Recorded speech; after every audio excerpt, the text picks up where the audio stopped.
안녕하세요. 정인설의 워싱턴 나우입니다. 월드컵은 드디어 막을 내렸습니다. 하지만 인플레이션은 끝이 나지 않고 있죠. 끝이 나더라도 메시의 라스트 댄스처럼 좀 해피엔딩으로 끝났으면 좋겠는데 과연 그럴 수 있을까요? 인플레이션은 끝이 나지 않고 그대로입니다. 바뀐 게 있다면 형태와 진앙지가 바뀌었죠. 상품보다 이 서비스 인플레이션이 상당히 더욱더 심해지고 있습니다. 서비스 가격이 오르고 있는 게 문제인 거죠. 노동 수요에 비해 공급이 모자라서 임금이 계속 오르고 있기 때문입니다. 파월 의장의 말처럼 미국의 노동력은 현재 400만 명이 부족합니다. 팬데믹 이후 360만 명이 일터로 돌아오지 않고 있습니다. 이 사람들이 조기 은퇴, 육아 등으로 돌아오지 않고 이 사람들이 돌아오면 될 텐데 과연 돌아올 수 있을까요? 그래서 돌아올 가능성이 별로 크지 않으니까 전문가들은 미국의 이런 노동력 부족 문제를 이민으로 풀 수 있다 이렇게 얘기를 하고 있습니다. 그런데 과연 그렇게 풀 수 있을까요? 미국 의회에서도 이 이민 문제를 좀 풀어보려고 입법을 추진해왔습니다. 그 관련 입법 사항이 오는 21일에 중대 고비를 맞습니다.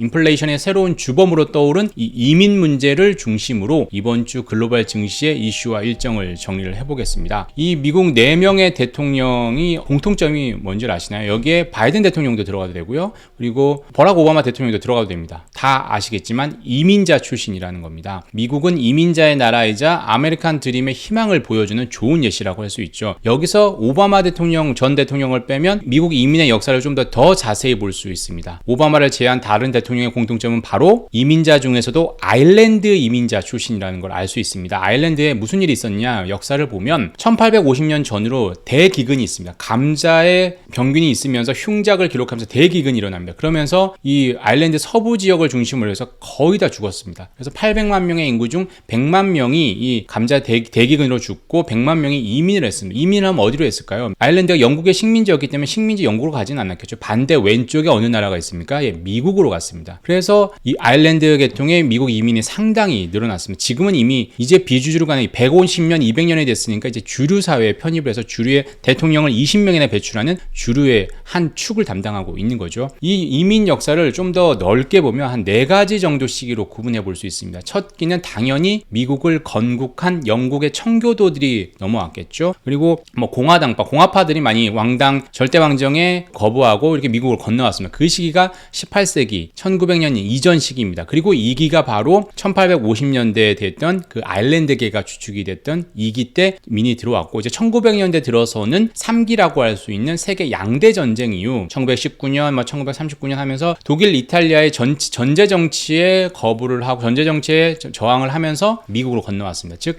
1기는 영국, 2기는 아일랜드, 3기는 독일, 이탈리아 정도의 유럽 이민들이 주축이 됐었는데 1960년 이후에 미국의 이제 호황을 겪으면 그때는 어디로 바뀝니까? 네, 이제 이미 유럽에서 온 사람들은 주류 사회가 됐습니다. 이제 이민이라고 할 수 없다. 한 대, 두 대, 세 대를 거치면서 이제는 미국 주류 사회 한 축이 됐습니다. 이때는부터 멕시코를 비롯한 중남미 계통의 사람들이 들어오고 있습니다. 그게 바로 지금 현재 계속 건너오고 있고, 이제 이민 문제는 유럽의 문제가 아니라 중남미, 라틴 아메리카, 히스패닉의 문제라는 거죠. 이미 이 아일랜드 계통들은 당연히 서쪽 바로 옆에서 건너와서 동부 쪽에 많이 자리를 잡았습니다. 보스턴, 메인주, 펜실베니아 이런 주에 자리를 잡으면서 정계 거물들이 된 겁니다. 하지만 항상 이민자들이 처음 들어올 때는 어떻게 됩니까? 주류 사회와 갈등을 겪게 됐죠. 신구 갈등이 있을 수밖에 없습니다. 현재는 그 갈등을 일으키는 그 중심엔 히스패닉들이 있겠죠. 한때는 이민자였지만 이젠 기득권층이 된 앵글로색슨족, 켈트족, 아일랜드족, 유태인들은 히스패닉들을 경계하겠죠. 당연히 내 밥그릇이 줄어드니까. 그래서 미국이 자칫 이렇게 되다가 히스패닉 국가가 되는 거 아니냐라는 불안감이 있기 때문에 경계를 하고 있습니다.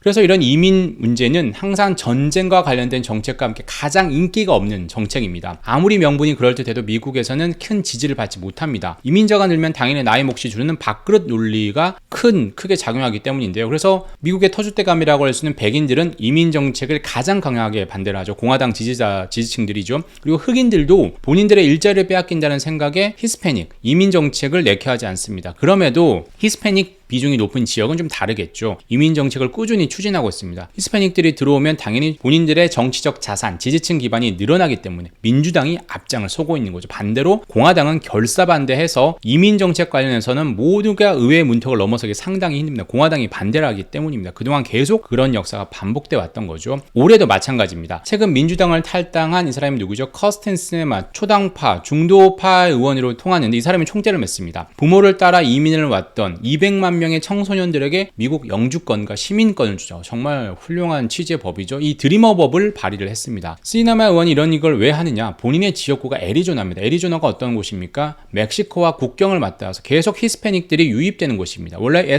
이 애리조나는 공화당의 텃밭, 전통적인 지지층이 많은 곳입니다. 하지만 최근에 이민자들이 늘고 히스패닉이 늘면서 스윙 스테이트, 경합주로 바뀐 곳입니다. 그래서 만약에 이민을 받으면 본인의 정치적 자산, 정치적 지지층이 늘기 때문에 당연히 이민에 적극적이었죠. 원래 이 시네마 의원은 프라다 사회주의자, 녹색당, 환경운동하던 사람들입니다. 그럼에도 불구하고 명품을 좋아해서 프라다 사회주의자로 불렸었는데 최근에 시네마 의원이 어땠습니까? 민주당을 탈당했죠. 그래서 민주당 내 정치적, 더 나아가서 정치적 기반이 상당히 약해지고 있다는 게 문제인 겁니다. 시네마 의원의 반대편은 누가 있느냐? 이 톰 틸리스 공화당 상원의원이 있습니다. 이 사람의 지역구는 노스캐롤라이나, 당연히 보수적 색채, 공화당 색채가 강한 곳이죠. 틸리스 의원은 이민자들의 국경심사를 강화하자고 주장하고 있습니다. 트럼프 때 만들었던 불법 이민을 추방하는, 별도 절차 없이 무조건 추방할 수 있는 타이틀 42를 대체할 수 있는 방안을 만들자라고 주장을 하고 있습니다. 이 두 개를 맞바꾸자 하는 거죠. 그래서 빅딜을 시도하고 있습니다. 디리머법을 통과시켜 줄 테니 이민 심사 관련 인력과 예산을 더 늘려달라라는 걸 맞바꾸려고 하고 있죠. 아까 말씀드렸던 이 트럼프 때 만들었던 타이틀 42가 오는 21일 수요일에 법적 근거, 수요가 다합니다. 그래서 이걸 대체할 무언가를 만들어야 되는 지금 없습니다. 당연히 보수적 색채가 강했던 연방대법원에서도 이게 불법이다, 잘못됐다라고 판단을 받았기 때문에 이건 대체할 무언가 필요합니다. 근데 그게 21일로 수요가 끝난다는 거죠. 끝나면 어떻게 될까요? 당연히 전체 이민 중에 절반 정도를 이렇게